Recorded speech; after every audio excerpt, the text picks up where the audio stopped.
Hello, everyone, and good morning still. I hope you are all refreshed from the break as we have an insightful and fantastic session about creating the hydrogen market. The key phrase that I hear, and Amanda has highlighted again in session 2, is that the hydrogen market is a chicken and egg situation. In this session, we'll hear how 2 successful companies are tackling this and even accelerating their progress. The way this session will work is we will have the speakers present first, then host a Q&A panel after our third speaker. We will be selecting questions from the chat for our Q&A, so please pop them in. But don't worry about getting missed because panelists will be answering them after the session and the chat as well. So with no further delay, it's my pleasure to introduce our first speaker, Brendan Norman, CEO and founder of H2X, with a presentation entitled Lessons Learned Finding Markets in the New Energy World. Brendan Norman is originally from Melbourne, Australia. He has had 27 years experience in automotive BMW, Audi, Volkswagen, and 12 years experience with hydrogen vehicles as an advisor in the UK. Later as a co-founder of Chinese FCV EV company Grove from 2016. Brendan Norman has extensive background in financial services, finance, strategy, sales, and business development. I've come to hear that H2X considers sustainability in their materials and of Brendan's mission for creating a better world. I admire and respect the clarity that he has with regards to his mission and applaud him for moving towards it. Please make welcome Brendan. Over to you. Thanks, Diane, for your kind words, and thank you everyone for the opportunity to present today. I think it's a very exciting portfolio, and so far it's been very, very interesting. Let me put the presentation on full screen, which hopefully is now there. So I'll very quickly run through this because there's not so much time. So basically, we started the company in 2020, but as Diane mentioned, I've had 12 years experience in hydrogen fuel cell vehicles, and working with a team that's been working with me over a number of those years, particularly in China over the last 4 years, we had the opportunity to really evaluate the market and see where the opportunities are for us to grow. We came together with another fuel cell team who is also working in China. And what we saw is a new opportunity for us to go into the rest of the world with a different sort of approach than was being taken in China, which is very much focused on a subsidy-based operation, which is creating vehicles which are very specific. We have 2 business streams. One of them is a long-term strategy starting from 2022, when we launch a series of light vehicles, which will be used on a commercial basis. They're essentially commercial vehicles that will help to develop the market for hydrogen in cities. However, from April 2021, when we put our first vehicles out there, we have a number of heavy vehicles which will be using our modular powertrain to really help to drive the hydrogen economy very quickly. The reason that we've chosen Australia is obviously there's a lot of work being done in terms of the access to hydrogen. So that's very attractive for us to be able to get into a place where there is hydrogen for us to be able to use it. There's a lot of high quality manufacturing competence in the countries, particularly with some of the high tech materials and so on, which is something which is a really attractive thing for us because we need to use a lot of that. There's also a number of strategies in other countries which are being driven by the need to protect large groups of workers which are working on internal combustion engines. This, of course, refers to places like Germany, Japan, Korea, and so on. There is a bit of a go slow in terms of making progress in some of these areas because there are hundreds of thousands of employees currently manufacturing the parts and the ICE engines. So there is a bit of a strategy that we're not held back by, which allows us to be different to a lot of the other OEMs. The other thing for us, which is different, which is important, is that Australia has been somewhat held back by the situation that we haven't had our own company to really sort of force this opportunity. But we've had lots of great designers, engineers, and so on in the country, which have produced great cars for other companies, but unfortunately we weren't able to withhold them. So we think it's time to take that back. The focus points for us in terms of going ahead and what we found as being interesting is that our task is to really find a way to find a market for the hydrogen production. So what we've done is we've come up with, and this is based on, as I said, 12 years of looking at different reasons why hydrogen needs to, or how hydrogen can come to life. The first thing we did was we looked at the way we can attract different users. So if we look at a certain area, they may need a few buses, a few trucks, a few boats, or something like this. Our idea was to use the common technology that we have and then provide a solution to multiple areas. And therefore we can put lots of different activities in one area and therefore reduce the cost of providing hydrogen because you can cover a larger network of customers. The next step for that was to identify a partner that we had in a certain location that could help us bring the customers on board, which we've done. And then we're able to find the producers and delivery partners for hydrogen that are able to help us deliver the hydrogen, and these are the doers. So in April next year, we'll be launching our first hydrogen ecosystem. Now, the idea for this is that we're releasing, at first there'll be a couple of boats, then as the years go by, we start to deliver a number of other vehicles. We've got taxis, delivery vans, and sort of a mini coach bus. And these vehicles delivered to this one location, which will be announced in the next couple of weeks, will deliver around 2 tons of hydrogen a day, or require around 2 tons of hydrogen today. What that means is that there's a good business case for the hydrogen producers. There's a good business case for us, of course, because we have to service the vehicles properly, and it's something that we're doing. But what it means is there's enough hydrogen being used that it can empower everyone in the ecosystem, especially the producers of hydrogen and the deliverers of hydrogen, to feel safe to justify the investment that they have to do to provide that operation. So basically what we're doing with the ecosystem, we provide an exposure to the general public of hydrogen products so that they can become used to that and feel comfortable with it.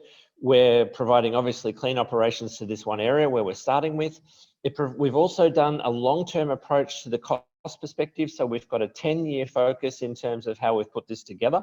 The vehicles will be delivered over a 4-year period, but there's a 10-year operating procedure. And we've got it down to a cost effectiveness ratio that we find is competitive with diesel vehicles.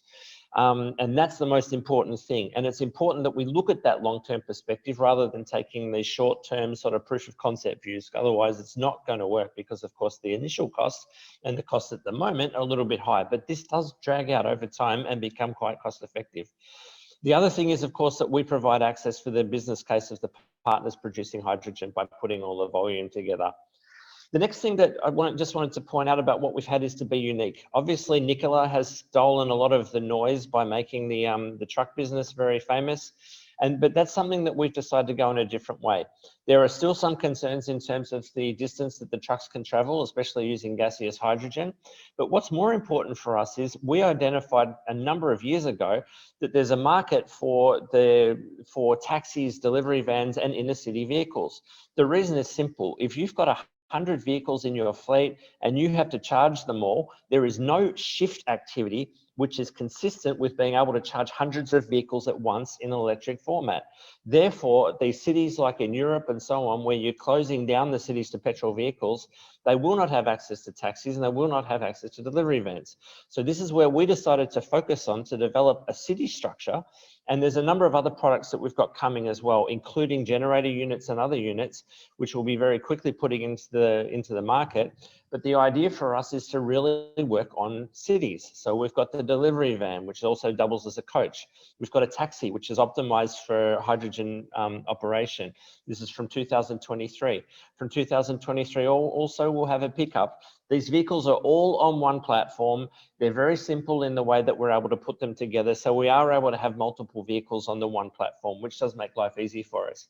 We then have the passenger vehicle, which is something that we've made a lot of story about. This will come a little bit later, simply because passenger vehicles and family vehicles need to have the infrastructure in place to enjoy it. So our focus for this one is it's designed to be optimized towards ride hailing. We have a bigger opening in the back so people can go in and out of it. But those vehicles can also operate in a fleet environment. So our focus is very much in that fleet environment to make it work. We also have a small runabout vehicle, which will be a low-cost vehicle using hydrogen. It's a low-speed vehicle. It's around 60, 70 kilometers an hour, but it will operate in cities and operate in business environments. This one we think is how we'll also empower hydrogen activities to really take off by providing more access to usage cases. So our idea is we start with the initial large powertrains that we're putting in large vehicles. That allows us to get sort of outside the city.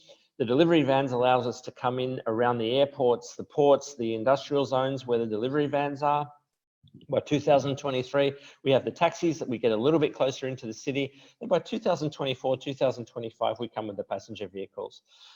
Focuses for us along the way is to obviously look for finding some partners who help us. We've gone into other countries around the world and we've taken Australian suppliers of hydrogen with us to work on the projects with us, which has been a great opportunity. It helps us realize the projects, showing how great some of the project progress that's been made in Australia is, and people can realize in Europe, hey, there are projects here with, you know, gas conversions and so on that's working in Australia. So let us help you put that together and then we'll put the vehicles in. So I've had a lot of success with that sort of model. And the idea is that we've been able to access a lot of the world with this. As I said, there's a partner in Australia who's been operating for a few years with some very successful projects in hydrogen. We've taken them now, we're now in 20 projects that we've got in development over 8 different countries. And this is a great opportunity, of course, for us to sort of, you know, leverage ourselves across the world. And also they're doing some export activities as well, which is also terrific overall. So as I mentioned, we've got a number of projects. We're in the USA. We've got a couple of projects in Southeast Asia. We've got a couple of projects in Europe, and there's also a number of projects starting up in Latin America that we've been able to develop using our partners and also bringing along the Australian partners as well, which has been quite exciting for us. So just in summary, so our focus has been that we've had to force the products onto the market, and therefore we created this ecosystem structure where we can really sort of put everything together. What we've done is we've maximized the spread of the type of vehicles that we can offer using our unique power, which is of course our skill in terms of making vehicles, at a low cost, and also starting to use products like biocomposite for the body, which of course reduces the amount of CO2 in manufacturing significantly, up to 25%. And the CO2 in passenger vehicles is roughly the same as what they'll use in the manufacturing.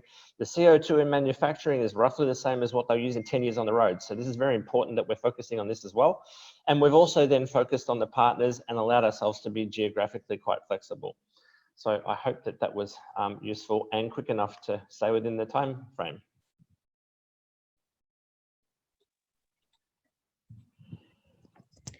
Thank you so much for that, Brendan, for sharing your insights, and just love how you found your footing overseas and also how you detailed the end user case for taxis. It's that granular level of detail of the problem and the market that is just magic for any value proposition putting forward.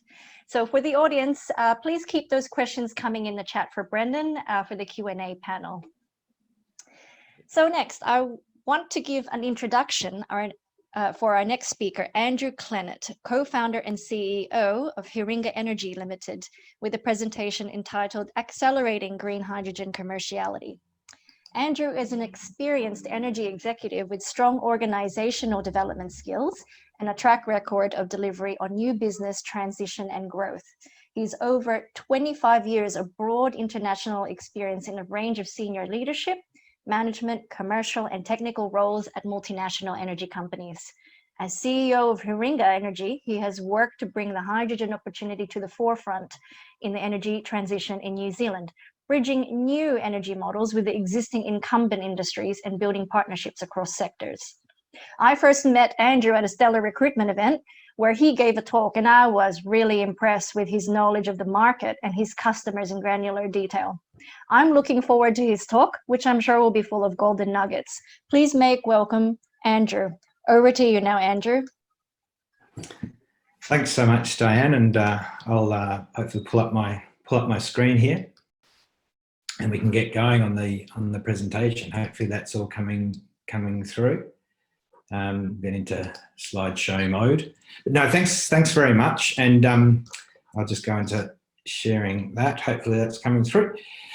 One of the things that I'd really would want to stress is really where do we fit, and I heard in the previous discussion the concept of the chicken and egg. Of course, it's a common problem for hydrogen, and what we're doing at Hinson is trying to actually tackle the whole lot. And we are fortunately placed in New Zealand where we can actually have a whole ecosystem that we can develop in one country. And so we're actually tackling that vertical. We're working with partners on making the hydrogen, making green hydrogen. We've got the renewable energy resources over here. We're also getting the network built. So how do we get that network to market? How do we get the hydrogen to market? And so we're actually doing some work here around distribution and making it and moving it and also supplying it on site across the country. But also we're looking at, there's no point doing any of that if we don't get the market happening. So big focus has been on the market and the excitation, I guess, of the new technologies that have been turning up with the likes of what we've just heard from Brendan and the trucks, the buses and so on. But we needed to get hold of that tech. And that's one of the challenges, is how do you convince people to come to this part of the world with that technology? So we've been very active on that front and making sure we facilitate this market and making sure we can grow from that. Really quickly, I'd just like to stress one of the things that's important to us is our value model, and it's a value model that helps drive a lot of decisions. We're after that commercialization of this technology, and it needs to be sustainable from an environmental and a commercial standpoint. So I guess that's key. We don't sense there's the need to do the technology demonstration. We're doing commercial demonstrations and growing and piloting and expanding. The other big piece is the partnership model that we use, and that's really about finding the win-wins in those partnerships. And I'm down to the brass tacks of that. This is about making sure we've got the right agreements and we can grow together and we get the alignment. And the other thing is not forcing the technology where it doesn't belong. At the end of the day, hydrogen has got some really amazing applications. It's focusing those applications that are going to make the most sense. Look, as a background to our company, we've been going since 2016, got going. We've built a company up. We're 17 people now and growing rapidly, great board. And it's really been around building this kind of that ecosystem model, but also that how do you do the verticals? So I've got a strong background in oil and gas skills, in infrastructure skills, in energy trading skills, in clean tech, and in building, owning, operating, and executing these sort of projects. So I guess it's a slightly new model, and it's something that really, from our point of view, I saw I needed to step out of oil and gas, but at the same time, we're partnering with some of the energy sector to really get this happening. One final thing in sort of context is New Zealand's an interesting one. You need to really understand the environment of the market. We chose to start our company in New Zealand because there are a few unique ingredients, if you like.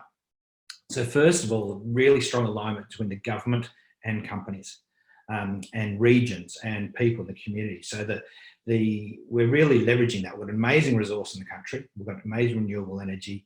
We've got central local government policies aligned. We've got boardroom appetite for this change. And that's been key. So understanding that's been the first thing. That's provided some settings. So aggressive renewable electricity settings, aggressive net zero emission settings that are also looking at being accelerated.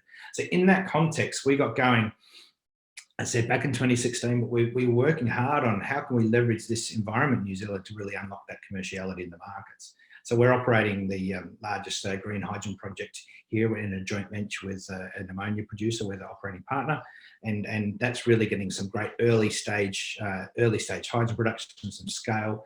We're also developing a refueling network across the country, and again working with the government and the private sector jointly. So one of the things that we really looked at, where do we go with this? We're trying to unlock that commerciality, the commercial sustainability, and we worked out quite early, let's go to where we can get the most, if you like, scale quickly. Hydrogen needs scale. And so we've heard the touch on building the concept of hubs and how quickly can we build up that offtake, that market. And we quite quickly identified trucks, but it's not just trucks. It's a unique part of area of trucks. It's the trucks that do the big line haul, long distances, and it's a natural fit for hydrogen, and it's a natural high emission area. When one of these trucks emits 150 times the emissions of a car and uses 150 times the fuel. So with a small handful of trucks, I can start to create a commercial outcome. And so what we're focusing on that, we're partnering with that. That's driven a lot of our early strategic focus. Some other tools that we've been leveraging is the likes of having these early industrial offtakes. So the ability to have immediate markets there. So our partnership in joint venture with the ammonia production is providing an immediate market for our hydrogen production. So it's really focusing on those sort of latent markets, and boy, we're heavily focusing on those trucks. In terms of that, I think the key thing that we're looking at is how do you create that first step? How can you roll out a network, for example? And the big focus, we've just heard from Brendan, the concept of creation of hubs is key. But what we're also doing is creating those hubs to be network nodes. So really, some countries have done buses in one place and it becomes a purely captive market and no one else buys a car because they can't drive anywhere else. Likewise, you've had sort of full networks rolled out there that didn't really have the focus of the hubs. What we're creating is a principle that we start with the sites that are the hubs and the nodes, and that's effectively our minimum viable network. These stations, these first 8 stations that we're planning through the next 12, 18 months, will access 100% of the freight routes on the North Island and New Zealand and about 82% on the south. After that, we're going to be doubling down on that, expanding both at the sites themselves, but also adding more and more hubs and nodes based on that principle. We've done a lot of GIS and geospatial work around that to really identify where we go and when we go. And then after that, it's ubiquitous rollout. But the key is that the other thing I'd point out there is we were building to these freight routes because we've been able to get hold of these freight trucks. So we've got some great partnerships with trucking companies. We're starting to roll these trucks out over the next couple of years into the fleets, into the system. In terms of the infrastructure, that was the other thing we looked hard at. How can we get the cost of hydrogen down? How can we leverage scale? So it's really making sure you focus that network into straight away going for scale, getting the cost down per unit, getting the resilience that network brings. And also from that, we create these ecosystems that we just also heard about from Brendan. So each of our sites are strategically located where there are multi-offtakes. Trucks underpin it to start with, but that's perfectly located near all the warehouses for forklifts. It's perfectly located near all the bus depots. It's perfectly located actually near ports and airports. And so the idea is that we create a network that connects, but also in each region, each area, we're building a whole system. Hopefully that makes some sense. Look, another key thing is I mentioned partners, and we've got some fantastic partners that we've had right from the get-go, trucking partners that really understand, helped us learn about the trucking market, helped us learn about the use cases, helped us learn about what their drivers are. But I thought there's a couple of interesting ones to mention. The Waitomo Group, who for those in Australia is it's an equivalent, say, to Gold. So that sort of lean site, primarily focused on truck stops and just unmanned stations and so on. But they've got really well located sites. When we did our geospatial work, we spotted their sites, but also they're the upstart in the industry over here in New Zealand. And so we partnered with, if you like, the incumbent disruptor. And that's been very, very handy because what we've been able to do is they're aggressively growing, we're working with them, we're creating future fuel sites. So we're able to leverage their sites, they're able to leverage our technology, and it's this great, great partnership. Another one that's very enabling is actually how do we crack the chicken and egg with these trucks? And so what we've been able to do is aggregate the orders. So we're working with the largest truck fleet owner here in New Zealand. It's a lease and rental company. They've got over 7,000 trucks in New Zealand and Australia, and they're growing rapidly. And what they have is the ability to channel into the whole entire truck market here in New Zealand and into Australia. They're able to wrap the trucks with our fuel, so that provides certainty for us with our fuel and our infrastructure investment. And they're also able to continue that, lower the technology barrier, if you like, for the truck users. So for our other trucking partners, the road freight users, the actual retailers, so on and so forth. So I guess a couple of examples of sort of partnerships we have that really unlock it for us. And again, these are skills and partnership capabilities we didn't have, and finding good partners like that makes a huge difference. Just quickly, a couple more things I'll touch on that probably is of interest. I mentioned the ammonia project that we have, and that's a joint venture, 50-50 joint venture with a company, Balance Agri-Nutrients over here, so a fertilizer manufacturer. And the concept is here, this is an ecosystem, industrial ecosystem on scale. So we're building wind turbines co-located to the existing ammonia plant. We're leveraging that plant. It's going to take our power, but it's also going to take our hydrogen that we produce. And the hydrogen makes more ammonia, but it's fully interruptible so that we can start to fill the trucks. And there's about 40 trucks that come to this site every day. And so what we're also able to create is an ecosystem. But interestingly, that ecosystem is wrapped into a joint venture. And so there's some really interesting commercials that align us to really unlock this system, get the scale. So that's something that, from our point of view, is an early enabler, because we can build scale, build hydrogen production scale, build our own renewable generation, and effectively that provides a hedge into our network. Finally, there's the really important piece around the cost downs. There's a classic challenge. How do you crack this transport story? We've heard from Brendan, it's absolutely going there where these products will be the cheapest total cost of ownership. But we've got to get there. So we've got to create this cost down model. And so the only way you create a cost down model is you buy the fleets, you install the infrastructure. So we've been working really hard with the private sector and with government here in New Zealand to see what are the levers that can operate that. And we get some of the operating costs down with what's called the road user charge here, and exemptions here that are in place for battery electric vehicles at the moment. That's being extended to hydrogen. We can also, there's a little bit of capital support available in New Zealand around these vehicles. And then the government's also coming in and being an investment partner with ourselves for our network and helping underpin some of these early stations. So along with that, though, huge private investments, so investments in ourselves and our infrastructure, investment with the trucking fleet. So together, what we're able to do is get, if you like, an initial artificial parity with diesel, but over time, quite quickly, we'll hit a true diesel parity, and then it'll be a tipping point, and that will take off. So look, I guess that's probably, I could talk more about partners, I could talk more about all the other things going on, but yeah, happy to finish up here and available for some questions.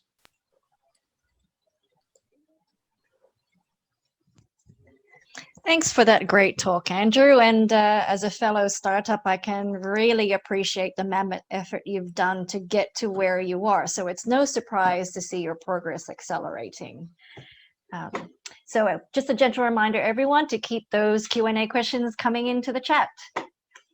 Next, I would like to introduce our next speaker, Linda Ginger, market strategist for Tractor, with a presentation entitled Strategies to Unlock Emerging Markets. Linda is soon to be an author on the science of innovation and is a market strategist with more than 20 years of helping innovators discover, validate, and launch ideas. She is a passionate advocate for economic growth and prosperity through successful innovation. She's involved in the largest known research project, started at Intel and Harvard Business School, and used by some of the world's most innovative companies to predict whether an innovation is likely to live or die. She owns a Tractor, a small consulting firm that makes the research and science accessible to startups and SMEs.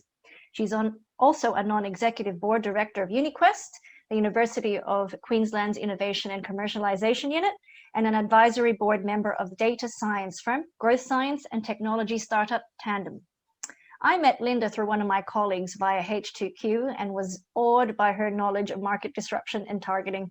I could talk and listen to this wonderful lady for hours, so I better let her speak now. So please make welcome Linda Ginger.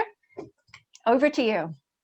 Thank you, Diane. Yes, I could talk forever on this too, but we've only got 10 minutes. So look, I guess I've thoroughly enjoyed hearing obviously the opportunities, successes and challenges that are faced with the hydrogen industry across the globe.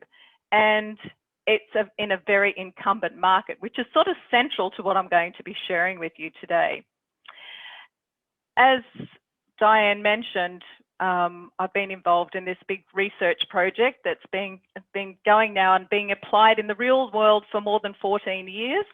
I am warning you, though, it is a little counterintuitive, and having had a background in strategic marketing, it took me a while to really get my head around some of the things that I'd been taught and now really truly understand. The research or science is 95% statistically significant, so and it's being applied, so it's increasing startups and new product survival from 14% to 66%, which is rather massive.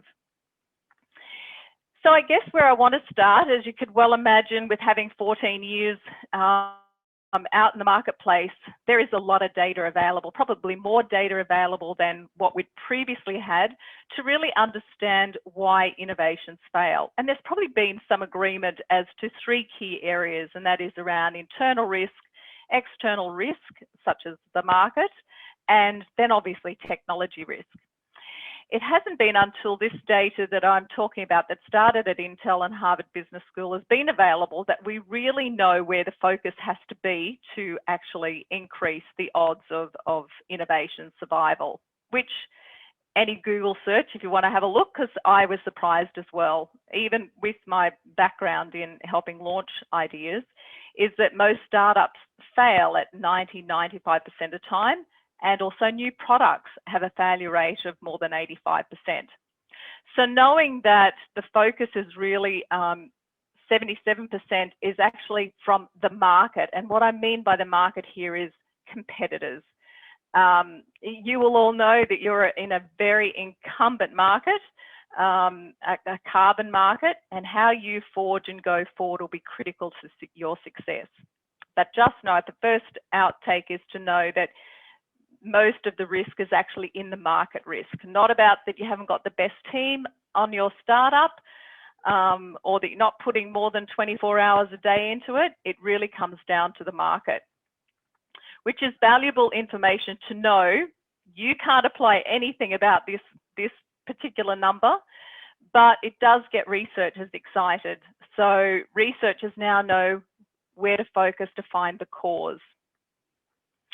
You might recall, and I'm sure many of you know of, Professor Clayton Christensen's disruption theory, and you know, we all see it. Customers' needs are increasing over time as technology increases. And the fundamental thing that he found in his research was that if we're an incumbent, which I'm sure there's probably some incumbents here on our call, that they generally win in the marketplace. And those new entrants or startups or existing companies that are launching new products mostly lose, but they can actually win. Now, they say that progress happens because of research that's from standing on the shoulders of giants. And this next slide is what's happened when a young data scientist working at Intel Corporation, Thomas Thurston, was also doing some research into innovation, survival, etc. And from his research, he found that there was certainly a strong correlation with disruption theory. So him and Christensen ended up working together in 2007, 2008, which virtually quantified what we saw in disruption theory. This is probably my most critical slide, and one that I probably want you to ingrain in your memory. So, because Thurston's comments to Christensen was, yes, that happens, but how often does it happen? So let's say you're an incumbent and you launch a better performing product, your odds of survival are 64%. And you'll generally enjoy a 3% incremental growth year on year, which is probably in line with how the market is growing. If you're a new entrant, however, and any startup is actually a new entrant. Sadly, your odds are against you. If you want to launch a better performing product into the marketplace, your odds of surviving are 14%. I guess when I first came across this research, I was a little shocked, and but I got excited because that means you can change the odds if you just change your strategy. So if you were to change your strategy to a low end or a latent demand strategy, your odds can go up to 66%, so higher than an incumbent in the marketplace. And you have what we call a green profile, which generally is market creating or a disruptive idea, and you'll enjoy more like a 70% year-on-year growth over the 10 years. The same is true of incumbents, but one little thing that incumbent must do if it's launching a disruptive idea that's going to disrupt its own business is it must make it autonomous. So we'll go on from there. So you'll probably all be asking, what's a low-end strategy? And it's interesting, hearing some of the talks today, it's interesting to see how some of the ideas have actually pivoted to some of these areas that we're going to be talking about. So a low-end strategy is where it's a lower cost and lower performing product, and it enters into the marketplace along the mainstream basis of competition. And that is, what is that market's most influential reason to buy? And it has to be good enough for that low-end market. A good example is the Datsun. In the 1950s, it was this cheap bomb little car that was low end. It didn't do too much, didn't have all the gadgets that a Ford or a Holden did at the time, but it was better than walking. So as you know, it incrementally improved over time, and that's where we've got Nissan today. An example of a new entrant that did actually go into the marketplace, and some of you may not know what this car is. With my age, I certainly do, and it's the DeLorean. And it entered the market and went head to head with the incumbent with better performance. It was selling the dream of, you know, having a wonderful life, but unsadly, it didn't. It lost. The other is a latent demand strategy where you target non-participants by lowering the requirements of money, skill, and access. And this is where an exciting strategy whereby you can start looking at how you might democratize the market just through technology or different business models, such as, and I have the way I always tell this one, but it's like, you know, in the old days, us women that got pregnant would have to go to the doctor and we'd get blood taken and then we'd wait for the results to come back. Well, that's been democratized. We don't have to go to the doctor. We can just go to our local supermarket and buy a pregnancy test. So we're reducing that requirement to go to the doctor and get a blood test. So how to play to win? So how can we play to this research? The first thing I'd recommend is really know your market's basis of competition. And this means not just looking at your customers or potential customers, but looking at the whole value chain and understanding what is going to influence that whole market. Where's the nexus that will influence the entire market? And find a white space in the areas that are unencumbered. And we have a process where we go about doing that. Then enter the market at a low end or a latent demand strategy with a product that is just good enough. Now, you would have heard of minimal viable product as one of those, what I would call a good enough product that you're going to then test. And then incrementally, as you saw on Christensen's slide, is to incrementally improve that over time using lean startup.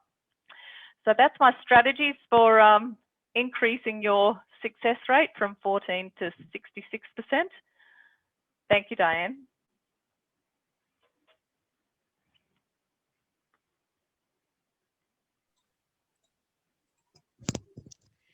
Thank you so much for that insightful talk, Linda. It is important. This stuff is important for startups to know, so they don't waste time and energy developing products that are not the right fit for the market, and or going after markets that are not the right fit for your product or even stage of venture maturity.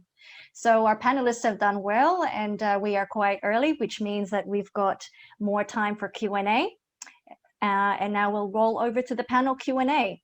So Andrew, Linda, and Brendan. Andrew and Brendan, what do you think of Linda's talk, and does it translate to your own venture experience? Would you like to go first, Andrew? Yeah, and I think it's a very interesting one from our point of view. I can see a lot of parallels in the way we look primarily at the market and where we can go that unlocks things. And so that's, you know, not going necessarily head to head with the main game, but actually tackling where I can find a few partners that are ready to shake things up a bit. We can go material scale early, and therefore we sort of kind of get that foothold. And then it's about what is that minimum, you know, what's that minimum viable network to do that? So what's the minimum number of trucks? What's the minimum number of refueling stations I need? And how can I lay that down in the right place and then build upon it? So I guess from my point of view, that sort of lean approach of the incremental costs, our designs, our stations are designed that way to be Lego, you know, to be modular, to have a very low cost of entry to expand.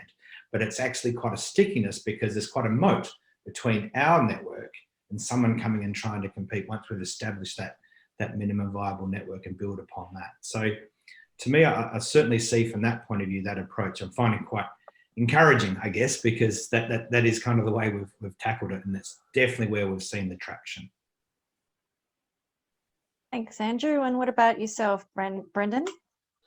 Yeah, I think I agree with Andrew. For us, we see the parallel, particularly when looking at Linda describing the impact of the lower cost vehicle. For us, in developing the lower cost vehicles that we've done, there's a low cost vehicle and another low cost product. The idea for that is they can very quickly be pushed out into the market and then grow the market for hydrogen. And that, of course, will lay the seeds for the rest of the products. So from that point of view, you know, we're sort of in that direction anyway. So again, it was encouraging to see that we've got a better chance of things being successful based on what Linda was presenting. That's awesome to hear. So I have got some 3 great questions from the audience. And this one here kind of sets the tone for everything else that's going to follow. So Andrew Gibb asks the question, with respect for hydrogen, do you consider the oil majors who have traditionally operated fossil fuels to be unincumbent?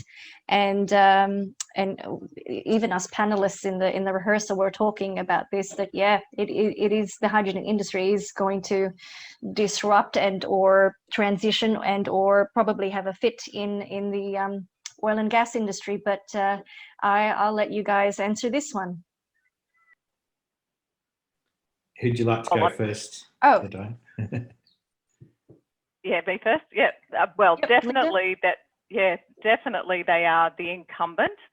So, and the thing is, they will go fighting tooth and nail because they have such high capital intensity that they've invested in their structure, for example, their systems and processes. I mean, what will move the needle really is the regulatory change that they will have to look at alternatives, which works in your interest from a hydrogen perspective.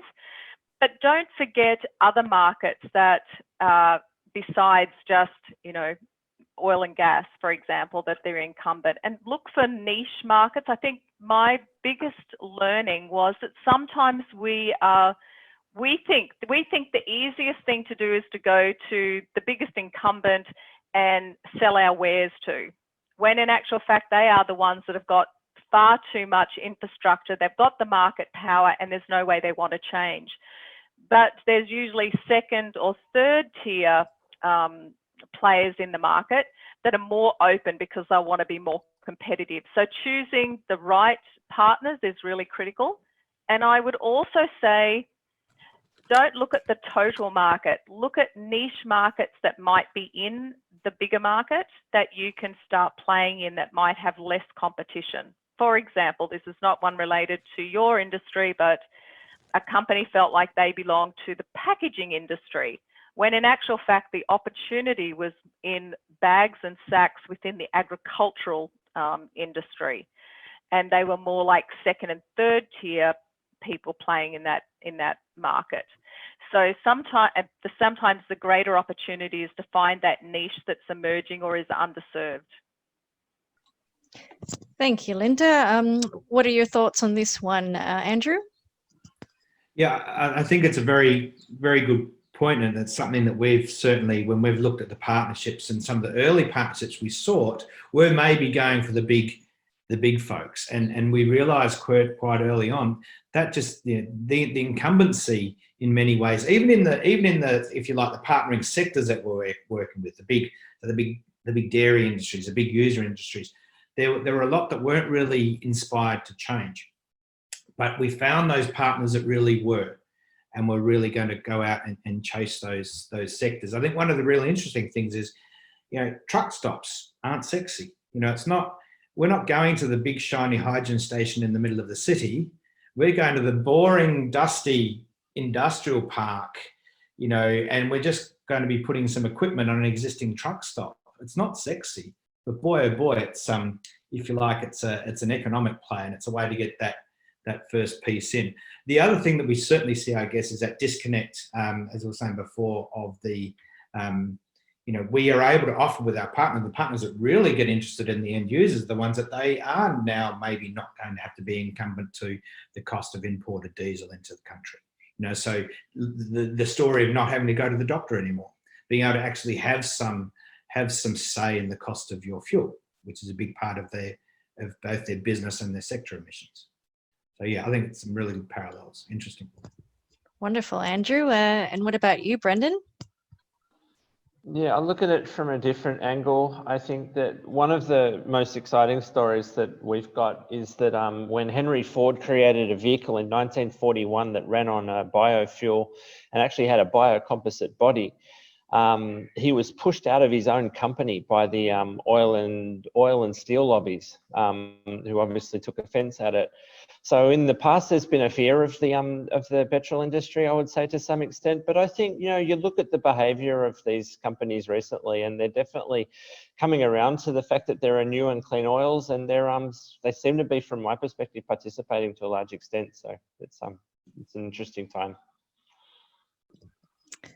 Thanks everyone for that. And I guess this next question goes along the same narrative on, how are you planning to beat competitors and incumbents? Like in your case, Brendan, it'll be Tesla, and Andrew's case would be, I guess, your traditional oil and gas stations, and being cost effective.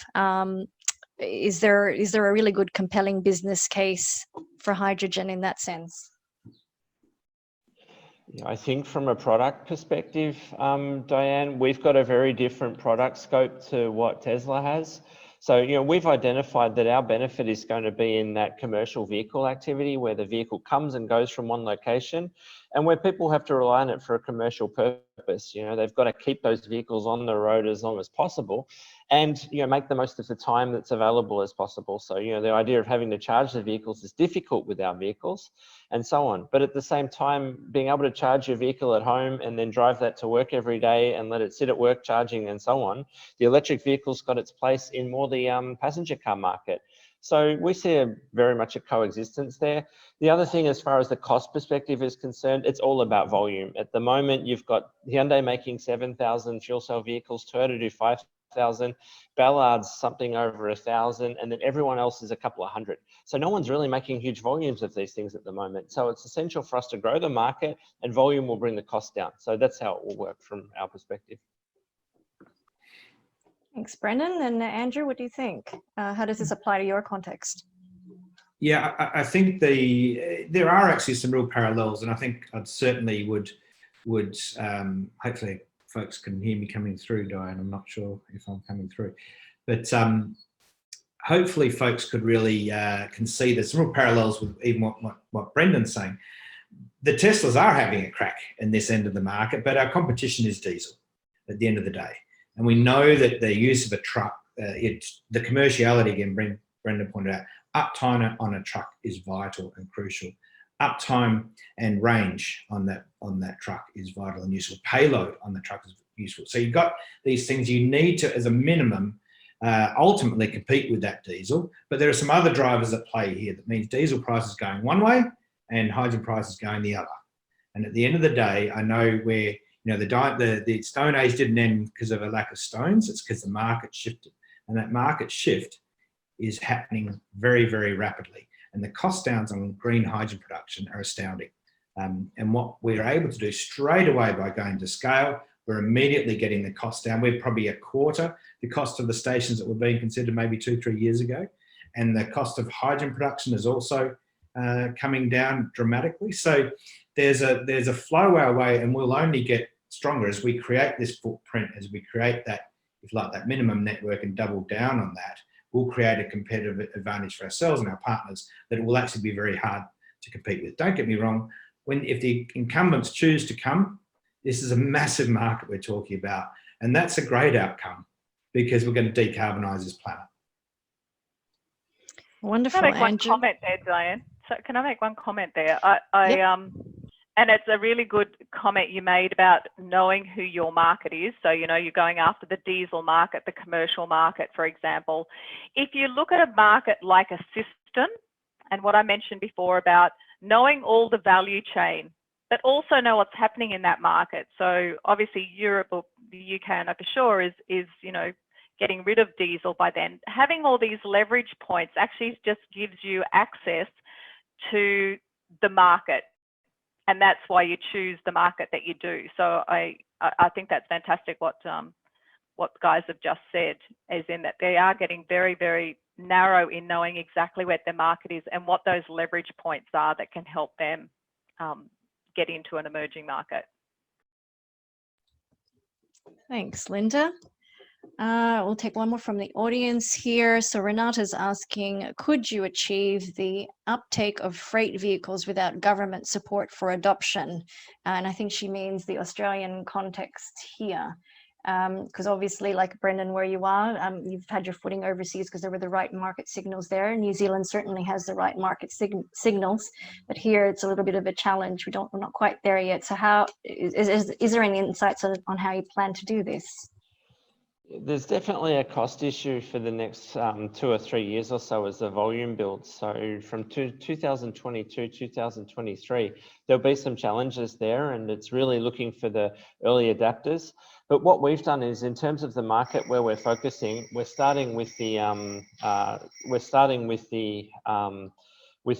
boats and so on. And with the boats, we've actually got a cost-effective sort of balance, because the way the boats work, we're cost effective from the very start because we've got a huge longevity impact. So some markets will be able to move more quickly. Other markets will be a little bit uncompetitive until we get the volume of total production up, and that will help us get there. Yeah. Andrew, thank you, Brendan.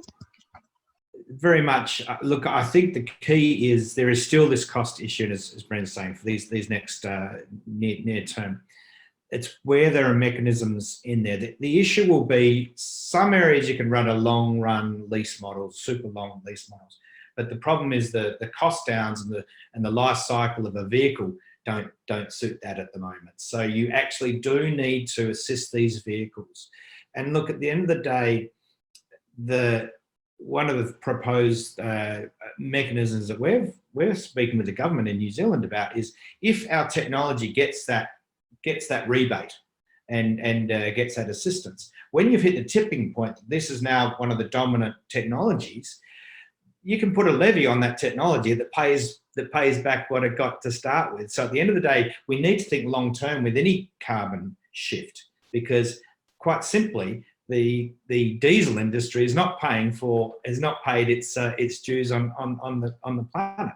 So we need to have these longer runs. And so interestingly, over time, there's only one company or one entity that has a book that long, right? And that's called the government. And so there is a really important role for government to help drive that change.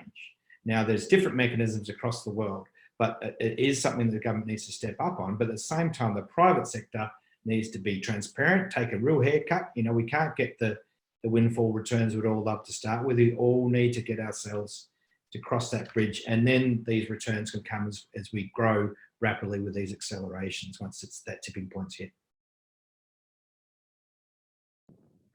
Thanks, Andrew. Linda, did you want to add to that, or have any insights for this? No, Diane. I think I could go, as I said before, I could keep going on forever, but we don't have that time available. So.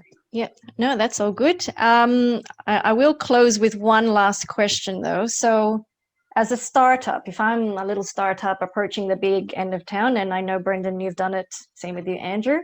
So approaching the big end of town, the incumbent, how would you get their attention and onboard them? And I think you'll have some nuggets here too, Linda. So Andrew, would you like to go first? Yeah, I think the first thing we found was find your friends first, find the ones that get it, and build your tribe. Because it's a lot less energy sapping if it's not just you standing on the hill arguing your point. I think there's a lot of work you need to do before you really go big. People underestimate what you need to put in personally to build your company before even you might be getting some seed capital. So there's quite a bit of work to do up front. Build the tribe around you. Those first partnerships are vital because they are your tribe and they can help those discussions.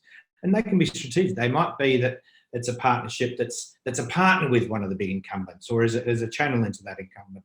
So understanding, if you're wanting to go to those big players, who are, if you like, the friends and your allies to go there? That's, I think, a really important one. Secondly, look, at the end of the day, there's no shortage of ideas put to these big companies. So I think the more you can mature that idea, the more articulate you can have that idea, the better. Crisp is good. Yep, absolutely right. Andrew can attest to that. What are your thoughts on this one, Brendan? Yeah, totally agree with everything that Andrew said. It's especially with hydrogen and hydrogen vehicles, the love has to be there originally, otherwise you're never going to get the foot in the door. So it sort of starts with that. And then it's a matter of, just sort of building that relationship. And fortunately, some of those are connected with some of the big incumbents, again, as Andrew said, and I think that's the only way that it's sort of going to work. And, in a lot of the things that we're doing, we are risking touching on their own business impact. So we might be a little bit dangerous as well. So it's not always easy ground to tread, but yeah, we stick to the friends first and then we sort of grow from there. There's actually something I'd add to that, Brendan. It is, if you look at those parties that are having to that are sort of facing the change, you need to start to look at it through their eyes. I think it's really important. So look at it through the incumbent's eyes. How would you be viewed? And we, at first, when you go and saying, well, this is awesome, we're great, we're going to change the world, that's actually probably not what they wanted to hear.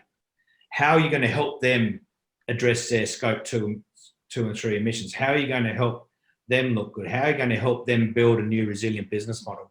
Our partners are exactly, that's what we're doing with them. We're helping them create their new business models. Yeah, that's absolutely beautiful there, Andrew. And I'm sure, Linda, you've got lots to add in here around knowing your market and being in that market's shoes. So I'd love you to close this one off. That's all right. My advice is really quick. Don't do it. Do not approach the incumbent. But